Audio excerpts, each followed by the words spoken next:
Stesen 5 TLDM Pulau Layang-Layang.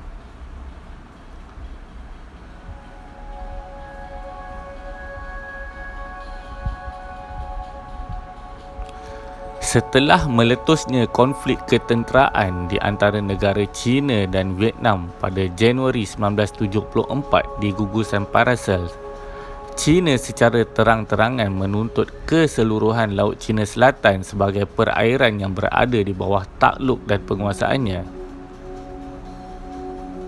Lanjutan daripada perkara tersebut, Vietnam bertegas mempertahankan gugusan Paracel dengan alasan gugusan tersebut telah berkurun-kurun di bawah kedaulatannya. Konflik ini secara langsung telah membuka mata negara lain yang bersempadan di Laut China Selatan untuk membuat tuntutan dan penempatan di terumbu berkenaan, termasuklah negara kita, Malaysia.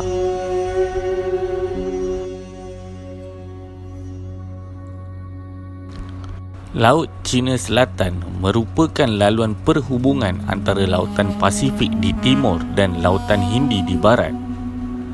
Keindahan dasar lautnya yang diiktiraf antara 10 yang tercantik di dunia juga antara faktor perairan ini menjadi rebutan.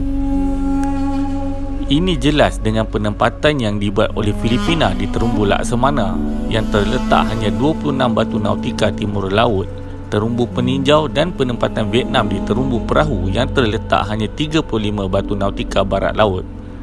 Terumbu Matanani, terumbu lain yang berdekatan ialah Pulau Kecil Amboina dan terumbu Cornwallis yang diduki oleh Vietnam.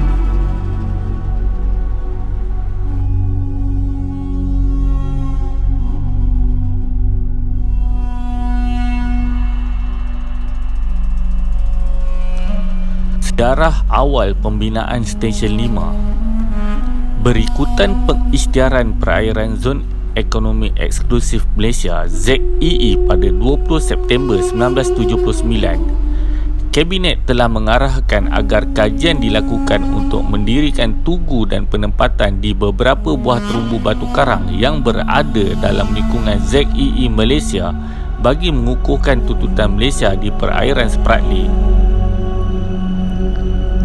Melalui keputusan dan arahan Kabinet, kajian terperinci telah dilakukan oleh Regimen Jurutera Tentera Darat yang mendapati sebahagian sahaja terumbu berada di dalam kawasan ZEE yang sesuai untuk didirikan tugu sebagai penanda dan penempatan.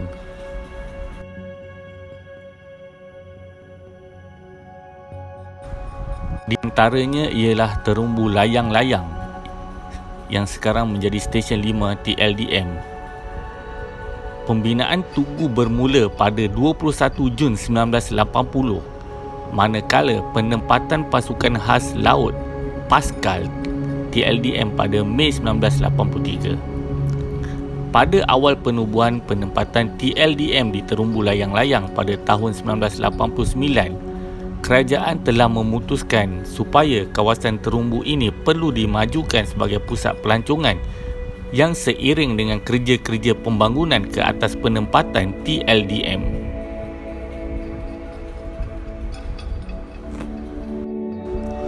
Stesen 5 TLDM yang dibina di Pulau Layang-Layang terletak kira-kira 156 batu nautika barat laut Kota Kinabalu.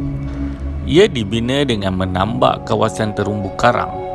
Pada Mei 1983, masih tidak terdapat sebarang infrastruktur di sana dan kumpulan pertama seramai 11 orang anggota Pascal termasuk Lieutenant Johari bin Ramzan TLDM mendarat serta menduduki terumbu Layang-Layang secara tetap. Pegawai TLDM yang ditugaskan ketika itu ialah Lieutenant Nasaruddin bin Othman dan Lieutenant Johari bin Ramzan daripada TLDM. Dua buah bangunan baru untuk penempatan anggota TLDM telah dibina pada tahun 1995 setelah terumbu ditambak sepenuhnya dengan pasir dan konkrit. Pada tahun 1995, Stesen 5 TLDM telah dirasmikan oleh Perdana Menteri iaitu Yang Amat Berhormat Datuk Seri Dr. Mahathir bin Mohamad. Di antara visi TLDM dan juga misi, sebuah organisasi berintegrasi, komited dan berpandangan jauh yang sentiasa berusaha ke arah peningkatan kualiti pengurusan sumber dan teknologi secara jimat di dalam mengoperasikan aset serta mempertahankan terumbu layang-layang sehingga ketitisan darah yang terakhir. Tahniah TLDM dan Angkatan Tentera Malaysia.